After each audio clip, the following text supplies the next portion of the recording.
I don't want to say popular, but giving it more exposure than a lot of people in the Southwest would even know about. There were great legal contentions about whether or not the Minutemen could adopt a part of a highway in the Cleanliness Project of California highways.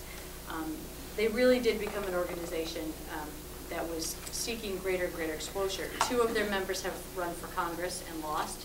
One is making another bid next year. But part of what I want to say to you is this legitimacy that's given to the organization doesn't call into question the ways in which we basically provide the fodder for the raids and the detention centers. We have, as Minutemen, I hate to say the we because it makes me sound bad, but I don't know any other way to contextualize this because I'm there doing it. We have narrowed the passage and where people can cross and been very effective at it. So that people who are attempting to cross, whether they're coming from Central, South, or South America or Mexico, are finding it more and more difficult to cross they have to go through the desert. And so in a minute I'm going to talk about some counter-organizing, about ways in which to help immigrants. Not cross, but to save them from dying in the desert, because there's been a huge escalation of deaths in the desert that the United States knows little to nothing about.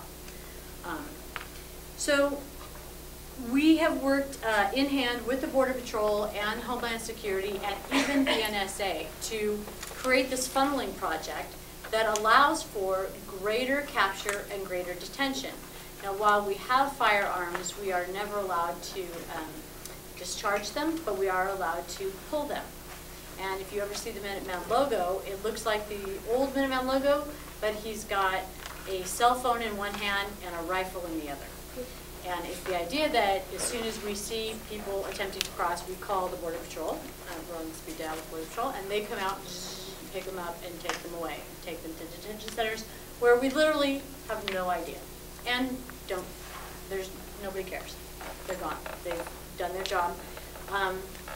These types of apprehensions have increased with this organization. They have been extremely effective. There was another project in the early 90s when it was a shoulder-to-shoulder project to keep out undocumented, and it also was extremely effective. And again, not in any way, forgive my language, I just taught a class, so I've been talking forever today. But there was no smackdown by the federal government, like this is inappropriate for you to do because you're actually working out of extra legal channels. The fact that there is no response by the federal government gives it a legitimacy.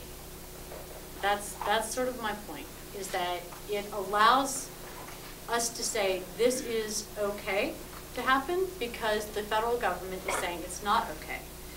It's not saying it's not okay. And so what we see then is that crossing the border has become more and more difficult to come in, but it's also becoming more and more difficult to get out. So the border is not only being militarized to keep people out, but it's almost becoming militarized to keep people in. This is having a disproportionate effect on families, on the issue of remittances, on the ways in which people are able to fulfill the obligations that they set out on a timely basis. So we have immigrants who had every intention to come for a short period of time, make money, go home, build their house, and be done with us. But what's happened is we've trapped them, basically, in the United States. So where the purpose is to keep them out, we're also keeping them in. I'll take questions on this later. But this idea that we have an immigrant gold rush, I think, is very obvious in the ways in which these folks are being rounded up and cataloged and then taken away, because it's all in a process that's very, very efficient. It's extremely streamlined, extremely efficient, and done very well. I'll tell you a very small anecdote. I was just in Mexico last week, and coming home, coming back into the United States, I made the huge mistake of reaching into my purse and grabbing what I thought was my passport, handing it over to the Border Patrol agent, who refused to take off his sunglasses, although I had to take off mine. And I mistakenly gave him my son's passport. Now, my son's passport, he has a hyphenated last name.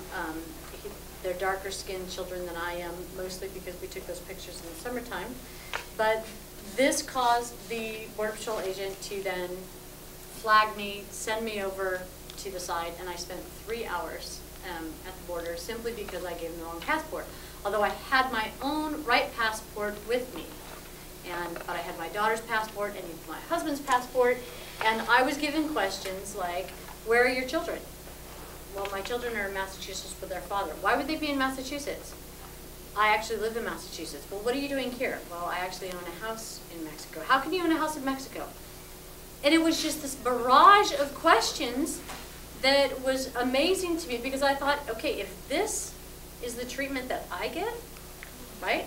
And not only did I pull out all my American identification, including my Amherst College card, right? Here's a little capital, please. Does this count for anything? No. I mean, these men were immovable in their idea that there was an interrogation process that needed to be followed out. And people can joke and laugh, and it is funny, but I've also crossed with my brothers who are darker, my familial brothers who are darker, in which we can see the racialization process where I'm actually put to the side and my brother has been strip searched. So the ways in which the Border Patrol, the Minutemen, I would actually say Homeland Security is approaching the idea of immigration is one that reflects an internal tension that's playing upon the fears of Americans, but that's also reflective of a long-standing racial tension in our country. And I can talk more about that later.